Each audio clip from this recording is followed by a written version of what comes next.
देखो, मैं दामोदर यादव जी के बारे में ज्यादा इसलिए नहीं बोलूंगा क्योंकि उन्हें न मारा जलत जल गए 3 दिन बीत, बोले राम सकोप तब भय बिन होए न प्रीत। यहाँ राजनीति में कुछ भी हो सकता है, कभी अवधेश नायक कभी भी आ सकते हैं। कांग्रेस तो पूरे देश में समाप्त हो चुकी है। आप लोग तो पत्रकार हमारे साथ देखेंगे तो आप तमाम लोग हैं, बातचीत करने के लिए लगातार हम ग्राउंड रिपोर्ट आपको दिखा रहे हैं, अनफिल्टर्ड इंटरव्यू कर रहे हैं लोगों से, ऐसे ही रैंडम बातचीत कर रहे हैं ताकि जो सटीक बातें हैं वो आप तक पहुँच सके और आप अंदाज़ा लगा सके कि दतिया के दंगल में अभी क्या चल रहा है। तो सबसे पहले शख्स है हमारे साथ बातचीत करने के लिए। सर, बहुत स्वागत है हमारे चैनल पर, आपने हमको समय दिया। धन्यवाद भैया। अभी तो थोड़ा मौसम ठंडा लग रहा है, बारिश हो गई। हाँ, मौसम इसका तो ठंडा हो गया बारिश का, लेकिन राजनीतिक मौसम तो गर्मी पे है यार, टेम्परेचर ज़्यादा है क्योंकि भाजपा पुरजोर तरीके से अपने पूरा प्रयास कर रही है और प्रयास सफल भी होगा उनका। भाजपा तो प्रयास कर रही है, भाजपा ने प्रत्याशी भी उतार दिया है और नरोत्तम जी भी अब मैदान संभाल चुके हैं, लेकिन एक सबसे बड़ा नाम आ रहा है अभी, अवधेश नायक कांग्रेस से, जो पुराने भाजपाई हैं।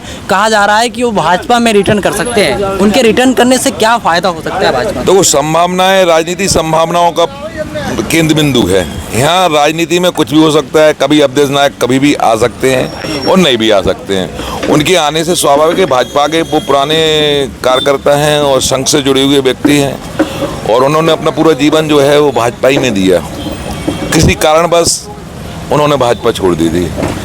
अब अगर वो आ जाते हैं तो भाजपा मजबूत होना स्वाभाविक। कोई परिवार का सदस्य जब लौट के आता है तो भाजपा में खुशी भी होती है और भाजपा में अपने परिवार को मजबूत भी होता है। अच्छा, इसीलिए कांग्रेस में खलबली मची है। पूर्व मंत्री तक आके यहाँ पर बैठे हुए मुकेश नायक आज आए हुए थे। कांग्रेस की यहाँ खलबली नहीं, कांग्रेस तो पूरे देश में समाप्त हो चुकी है। आप लोग तो पत्रकार बंधु हैं, ये सब बात जानते हो कि जो कांग्रेस है आला कमान है उसका, वो भी उसकी वाणी में कोई नियंत्रण नहीं है, उसकी कोई बात का कोई अर्थ नहीं निकलता है। तो अपन देश से भारत को, इसको कांग्रेस पार्टी को तो अपन खत्म मान के चलते हैं। लेकिन वही कांग्रेस के दिग्विजय सिंह हैं जो मध्य प्रदेश के बड़े नेता, उन्होंने रावण की तुलना कर दी, रावण से तुलना कर दी नरोत्तम मिश्रा। देखो, रावण से तुलना करना, हम आपके बारे में कुछ भी बोल दें, ऐसा बोलने से तो कुछ होता नहीं है। जो नरोत्तम जी थे ना वो रावण थे, ना अहंकार खत्म हो गया। नहीं, अहंकार ना कभी उनमें था ना कभी है। वो एक भाजपा के मजबूत कार्यकर्ता थे। और जो आशुतोष तिवारी जी भी हैं, वो भी बड़े संगठन से निकले हुए संघ के अच्छे कार्यकर्ता हैं। उन्हें भाजपा ने मौका दिया और हमें उन पर पूर्ण विश्वास है कि वो इस दतिया को सुंदर बनाने में, जो मंत्री जी ने जहाँ से काम को छोड़ा था उससे आगे बढ़कर वो काम करेंगे।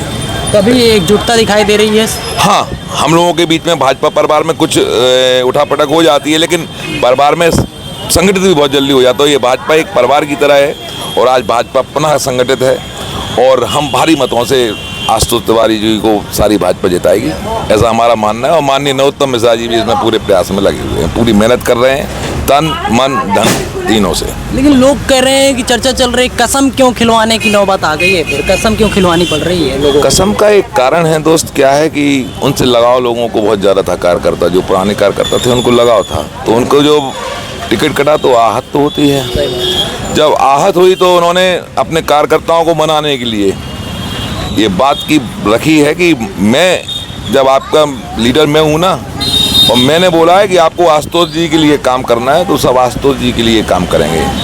कहीं कोई गुंजाइश, कहीं कोई निराधार आरोप न लग पाए, ऐसा उनका मानना है। और वो एक अच्छे भाजपा में, उन्होंने एक बात आपने सुना होगा कि वो कहा था कि हम इसमें ही हमने जन्म लिया है, इसमें ही हमारा मरण होगा।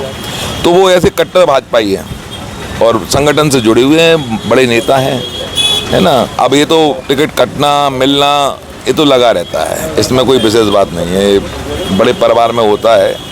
तो ये भाजपा आज की डेट में आप भी जानते हो कि देश का सबसे बड़ा परिवार है, तो इसमें ये बातें चलती रहती हैं। इनको अपन को इग्नोर करना चाहिए।